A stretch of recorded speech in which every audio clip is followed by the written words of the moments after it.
ರಾಜ್ಯದಲ್ಲಿ ಕಾಂಗ್ರೆಸ್ ಪಕ್ಷದ ಸರ್ಕಾರ ಆಡಳಿತ ಅಸ್ತಿತ್ವಕ್ಕೆ ಬಂದ ನಂತರ ಒಂದಾದರೊಂದು ಘಟನೆಗಳು ನಡೀತಾ ಇದೆ. ಸರಣಿ ಘಟನೆಗಳು ರಾಜ್ಯದಲ್ಲಿ ಒಂದಾದ ಮೇಲೆ ಒಂದು ನಡೀತಾನೆ ಬಂದಿದೆ.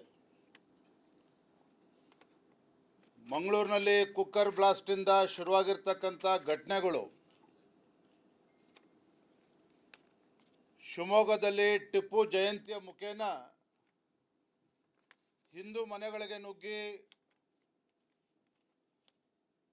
ಮನೆಗಳ ಮೇಲೆ ಕಲ್ಲನ್ನು ಎಸೆದು ಹಿಂದೂಗಳಿಗೆ ಬೆದರಿಸ್ತಕ್ಕಂಥ ಕೆಲಸನೂ ಕೂಡ ನಡೆದೋಯ್ತು ಕಾಂಗ್ರೆಸ್ ಸರ್ಕಾರ ಅಸ್ತಿತ್ವಕ್ಕೆ ಬಂದ ಮೇಲೆ. ಡಿಜೆ ಹಳ್ಳಿ ಕೆಜೆ ಹಳ್ಳಿ ಪ್ರಕರಣದಲ್ಲಿ ಸ್ವತಃ ಕಾಂಗ್ರೆಸ್ ಪಕ್ಷದ ಶಾಸಕ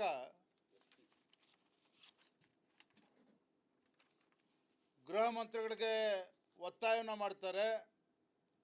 ಯಾರು ಡಿಜೆ ಹಳ್ಳಿ ಕೆಜೆ ಹಳ್ಳಿ ಪ್ರಕರಣದಲ್ಲಿ ಭಾಗಿಯಾಗಿದ್ದಾರೆ ಅಮಾಯಕರ ವಿರುದ್ಧ ಕೇಸ್ಗಳನ್ನು ಹಿಂಪಡಿಬೇಕು ಅಂತೇಳಿ ಸ್ವತಃ ಕಾಂಗ್ರೆಸ್ ಪಕ್ಷದ ಶಾಸಕರು ಗೃಹ ಮಂತ್ರಿಗಳಿಗೆ ಒತ್ತಾಯವನ್ನು ಮಾಡ್ತಾರೆ. ಮೊನ್ನೆ ರಾಜ್ಯಸಭಾ ಚುನಾವಣೆ ಸಂದರ್ಭದಲ್ಲಿ ನಡೆದಿರ್ತಕ್ಕಂಥ ಘಟನೆ ಎಲ್ಲರನ್ನೂ ಕೂಡ ಕೇವಲ ರಾಜ್ಯದಲ್ಲಿ ಅಷ್ಟೇ ಅಲ್ಲ, ದೇಶದಲ್ಲಿ ಘಟನೆ ಬೆಚ್ಚಬೀಳಿಸಿದೆ. ಪ್ರಜಾಪ್ರಭುತ್ವದ ದೇಗುಲ ವಿಧಾನಸೌಧದ ಒಳಗಡೆ ರಾಜ್ಯಸಭಾ ಚುನಾವಣೆ ನಡೆದ ನಂತರ ಗೆದ್ದು ಬರ್ತಾ ಇರ್ತಕ್ಕಂಥ ಕಾಂಗ್ರೆಸ್ಸಿನ ಸಂಸದ ಅವರ ಹಿಂಬಾಲಕರು ಪಾಕಿಸ್ತಾನ್ ಜಿಂದಾಬಾದ್ ಅಂತೇಳಿ ಘೋಷಣೆ ಕೂಡ ಕೂಗಾಯಿತು. ಇವೆಲ್ಲವನ್ನೂ ಸಹ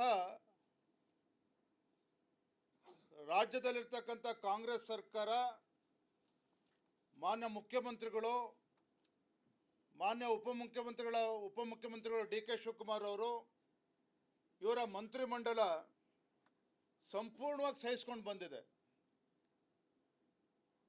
ಒಂದೇ ಮಾತಿನಲ್ಲಿ ಹೇಳಬೇಕು ಅಂತ ಹೇಳಿದ್ರೆ, ರಾಜ್ಯದ ಕಾಂಗ್ರೆಸ್ ಪಕ್ಷದ ಮೈ ಬ್ರದರ್ ಪಾಲಿಸಿ, ರಾಜ್ಯದ ಕಾಂಗ್ರೆಸ್ ಸರ್ಕಾರದ ಮೈ ಬ್ರದರ್ ಪಾಲಿಸಿ ಇವತ್ತು ರಾಜ್ಯದ ಜನರ ಒಂದು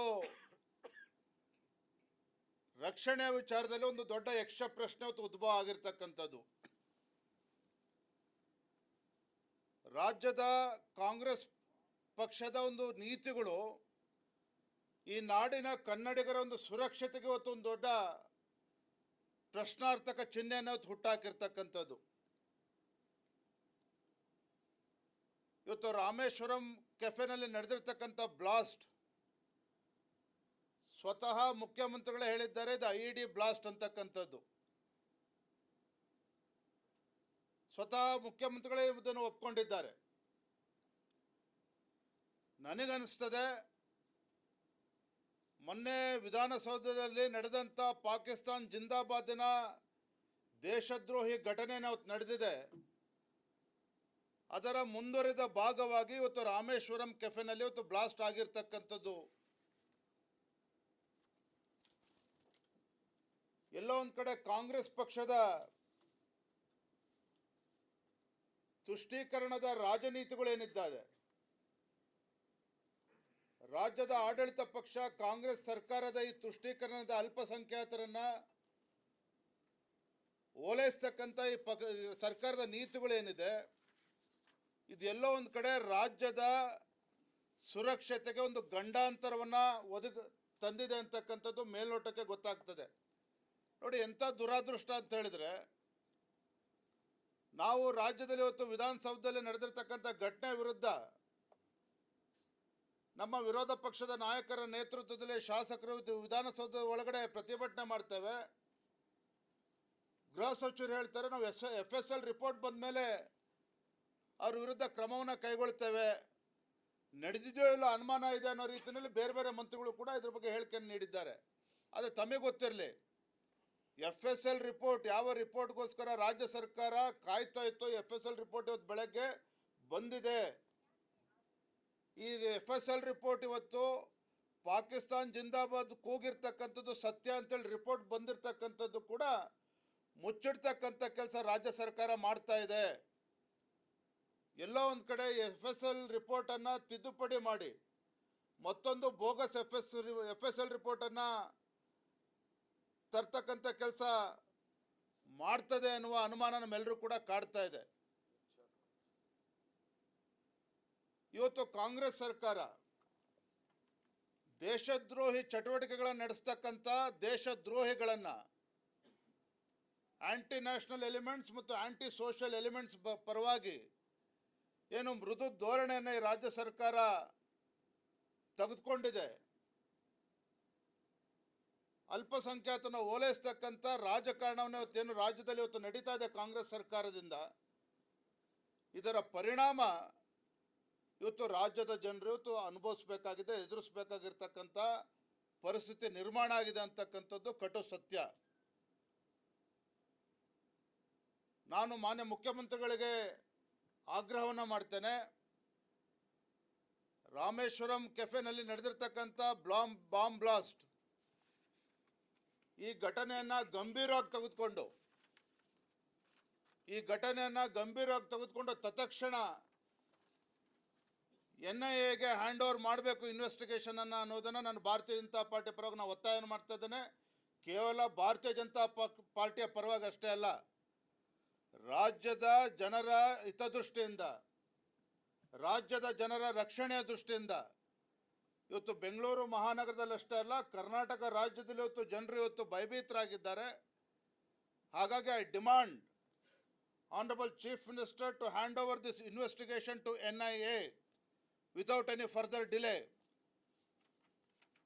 ಭಾರತೀಯ ಜನತಾ ಪಾರ್ಟಿ ವಿಚಾರದಲ್ಲಿ ರಾಜಕಾರಣ ಮಾಡ್ತಕ್ಕಂಥ ಪ್ರಶ್ನೆ ಉದ್ಭವ ಆಗೋದಿಲ್ಲ. ಇವತ್ತು ರಾಜ್ಯದ ಜನ ಇವತ್ತು ನಿಮಗೆ ಸಂಪೂರ್ಣ ಬಹುಮತನ ಕೊಟ್ಟು ಅಧಿಕಾರಕ್ಕೆ ತಂದಾಗ ಕುಂತಲ್ಲಿ ನಿಂತಲ್ಲಿ ಇವತ್ತು ನೀವು ಅಲ್ಪಸಂಖ್ಯಾತರನ್ನ ಓಲೈಕೆ ಮಾಡ್ತಕ್ಕಂಥ ನಿಮ್ಮ ರಾಜಕಾರಣ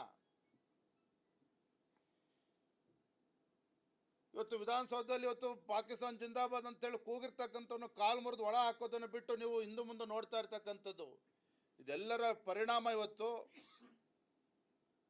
ರಾಜ್ಯದ ಒಂದು ಸುರಕ್ಷತೆಗೆ ಇವತ್ತು ಗಂಡಾಂತರ ಬಂದಿರತಕ್ಕಂಥದ್ದು ಮೇಲ್ನೋಟಕ್ಕೆ ಗೊತ್ತಾಗ್ತದೆ. ನಿನ್ನೆ ಮತ್ತು ಮೊನ್ನೆ ಗುಲ್ಬರ್ಗಾ ಜಿಲ್ಲೆಯಲ್ಲಿ 2 ಹತ್ಯೆಗಳಾಗಿದ್ದಾವೆ. ಭಾರತೀಯ ಜನತಾ ಪಾರ್ಟಿಯ ಇಬ್ಬರು ಕಾರ್ಯಕರ್ತರ ಹತ್ಯೆ ಆಗಿರ್ತಕ್ಕಂಥದ್ದು. ನೀವು ಸರ್ಕಾರ ಬಂದಾಗಿಂದ ಗುಲ್ಬರ್ಗಾ ಜಿಲ್ಲೆ ಇರ್ಬೋದು, ರಾಜ್ಯದ ಬೇರೆ ಬೇರೆ ಜಿಲ್ಲೆಗಳಲ್ಲಿ ನಡೀತಾ ಇರ್ತಕ್ಕಂಥ ಕೊಲೆ ಪ್ರಕರಣಗಳಿರ್ಬೋದು,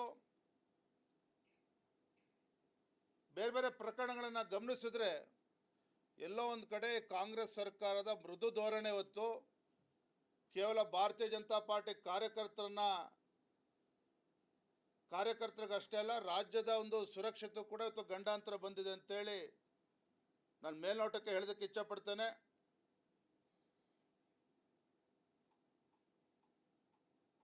ಇವತ್ತು ಮೊನ್ನೆ DK ಶಿವಕುಮಾರ್ ಅವರು ನಾಳೆ ಏನು ಹೇಳ್ತಾರೋ ಗೊತ್ತಿಲ್ಲ.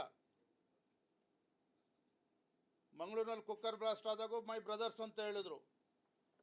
ಹಾಗಾಗಿ ನಿಮ್ಮ ಈ ಮೃದು ಧೋರಣೆನೇ ಇವತ್ತು ಈ ಪರಿಸ್ಥಿತಿಗೆ ಒದಗಿ ತಂದಿಟ್ಟಿದೆ ಅಂತಕ್ಕಂಥ ಮಾತನ್ನೇ ಸಂದರ್ಭದಲ್ಲಿ ಹೇಳ್ತಾ ಇದ್ದೇನೆ. ಈಗಲೂ ಕೂಡ ತಡೆ ಮಾಡ್ದೇನೆ ಮೊನ್ನೆ ನಡೆದಂಥ ವಿಧಾನಸೌಧದ ಘಟನೆ ಹೊತ್ತು FSL ರಿಪೋರ್ಟನ್ನು ತಿರುಚಾಕ್ದೇನೆ ಯಥಾವತ್ತಾಗಿ ಆ ರಿಪೋರ್ಟನ್ನು ರಾಜ್ಯದ ಜನರ ಮುಂದೆ ತೆರೆದಿಡಬೇಕು, ತಪ್ಪಿತಸ್ಥರನ್ನ ಒಳಗಾಕಬೇಕು.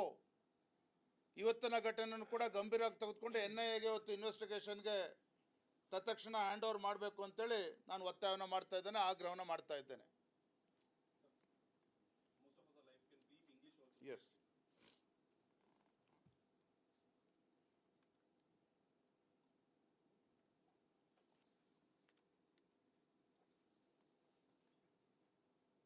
my brother's policy of the state government, my brother's policy and friendly policy of this Congress government here in Karnataka has become a great threat for the security of Kannadigas here in Karnataka. I claim this because when cooker blast took place in Mangalore a couple of months ago after this Congress government has come to power, the immediate statement by Deputy Chief Minister D.K. Shivakumar ji that the people involved in this cooker blast are innocent people. So literally, Deputy Chief Minister D.K. Shivakumar ji gave a clean sheet for the anti-social elements, anti-national elements. And the episode which took place in the Shimoga district during the celebration of Tipu Jayanti, in the daylight, anti-social elements, anti-national elements threatened Hindu people. They pelted stones on the houses of Hindu people. Literally, they barged into the house of Hindu people. Still, the Congress government did not initiate any action against this anti-social elements simply because minority will be upset. So last week, during Rajya Sabha election, few anti-national elements openly shouting Pakistan Jindabad inside their house, inside Vidhan Sabha. And still Congress government is not in a position to take any action against this anti-national elements. And more importantly, Home Minister gives a statement, no, let's wait for FSL report. My dear friends, FSL report, I am told the FSL report is ready in the hands of the government today. According to my information, FSL report has clearly mentioned that these anti-national elements have clearly shouted Pakistan Jindabad. But this fact, the state government is trying to hide the facts. They are not releasing the FSL report. And in fact, they are trying to create one more bogus FSL report today or tomorrow. By doing this, they are supporting all these anti-national elements simply because the minority people here in Karnataka will be upset with the Congress party. Bharatiya Janata Party strongly condemns the blast at Rameshwar Cafe that happened today in the daylight. Bharatiya Janata Party demands Chief Minister Siddaramaiah ji without further delay, the state government should hand over this investigation to NIA immediately. The state government should hand over the investigation to NIA immediately. It's very unfortunate that Karnataka state has, for the first time, is facing such a worse situation here in Karnataka. The ruling party, Congress government's appeasement politics has stooped to such a level that today it is threatening the security of the Karnataka people of the Karnataka state. So I strongly demand and urge Chief Minister to act immediately without any further delay. Thank you.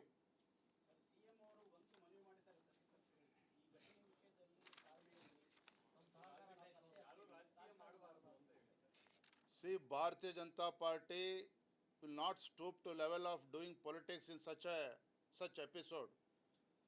ಇದು ರಾಜ್ಯದ ಕನ್ನಡಿಗರ ಸುರಕ್ಷತೆ ಸವಾಲು ಇವತ್ತು ಎದ್ದಿರ್ತಕ್ಕಂಥದ್ದು. ಇವತ್ತು ಏನು ರಾಮೇಶ್ವರ ಕೆಫೆನಲ್ಲಿ ನಡೆದಿರ್ತಕ್ಕಂಥ blast ಇದರ ರಾಜಕಾರಣ ಮಾಡ್ತಕ್ಕಂಥ ಕೀಳು ಮಟ್ಟಕ್ಕೆ ಭಾರತೀಯ ಜನತಾ ಪಾರ್ಟಿ ಇಳಿತಕ್ಕಂಥ ಪ್ರಶ್ನೆ ಅಲ್ಲ. ಆದರೆ ನಿಮ್ಮ ಅಲ್ಪಸಂಖ್ಯಾತರ ತುಷ್ಟೀಕರಣದ ನೀತಿ ಇವತ್ತು ರಾಜ್ಯದಲ್ಲಿ ಇಂಥ ಕೆಟ್ಟ ಪರಿಸ್ಥಿತಿ ನಿರ್ಮಾಣ ಆಗಿರ್ತಕ್ಕಂಥದ್ದು. ಇವತ್ತು ನಿಜ ಹೇಳಬೇಕು ಅಂತ ಹೇಳಿದ್ರೆ ಮಾನ್ಯ ಮುಖ್ಯಮಂತ್ರಿಗಳು ಇವತ್ತು ನೈತಿಕ ಹೊಣೆಯನ್ನು ಹೊತ್ತು ಇವತ್ತು ರಾಜೀನಾಮೆ ಕೊಡಬೇಕಾಗ್ತದೆ. ಮೊನ್ನೆ ವಿಧಾನಸೌಧದಲ್ಲೂ ಕೂಡ ಪಾಕಿಸ್ತಾನ್ ಜಿಂದಾಬಾದ್ ಅಂತ ಹೇಳಿದಾಗ ನಮ್ಮ ಮಾನ್ಯ ಅಶೋಕ್ ಅವರ ನೇತೃತ್ವದಲ್ಲಿ ನಮ್ಮ ಶಾಸಕರು ಗಲಾಟೆ ಮಾಡಿದ್ದಾರೆ, ಹೋರಾಟ ಮಾಡಿದ್ದಾರೆ. ನೀವು ಎಲ್ಲದನ್ನು ಕೂಡ ರಾಜಕೀಯ ಬಣ್ಣವನ್ನು ಕೊಟ್ಟು ಭಾರತೀಯ ಜನತಾ ಪಾರ್ಟಿಯ ಮುಖಕ್ಕೆ ಮಸಿ ಬೆಳತಕ್ಕಂಥ ಪ್ರಯತ್ನ ಮಾಡಬೇಡಿ. ಇವತ್ತು ನಿಮಗೆ ತಾಕತ್ತಿದ್ರೆ, ನಾನು ನೇರವಾಗಿ ಹೇಳ್ತೇನೆ ಮಾತನ್ನು ಮಾನ್ಯ ಮುಖ್ಯಮಂತ್ರಿಗಳಿಗೆ, ನೀವು ನಿಜವಾಗ್ಲೂ ಕೂಡ ತಾಕತ್ತಿದ್ರೆ ತತ್ಕ್ಷಣ ಈ ವಿಚಾರದಲ್ಲಿ ಗಂಭೀರ ತೆಗೆದುಕೊಂಡು NIAಗೆ ಹ್ಯಾಂಡ್ ಓವರ್ ಮಾಡಿ. ಎಲ್ಲ ಸಂದರ್ಭದಲ್ಲೂ ಕೂಡ ಅಲ್ಪಸಂಖ್ಯಾತರ ಮನಸ್ಸಿಗೆ ನೋವಾಗ್ತದೆ ಅಂತೇಳಿ ದೇಶದ್ರೋಹಿಗಳನ್ನು ಕೂಡ ಅಲ್ಪಸಂಖ್ಯಾತರ ಪಟ್ಟಿಯಲ್ಲಿ ಸೇರ್ಸಕ್ಕಂಥ ಪ್ರಯತ್ನ ಮಾಡಬೇಡಿ. ಇದರಿಂದ ಅಲ್ಪಸಂಖ್ಯಾತರು ಕೂಡ ಕೆಟ್ಟ ಹೆಸರು ಬರ್ತದೆ, ರಾಜ್ಯದ ಸುರಕ್ಷತೆಗೂ ಕೂಡ ಇವತ್ತು ಗಂಡಾಂತರ ಒದಗಿ ಬಂದಿರತಕ್ಕಂಥದ್ದು.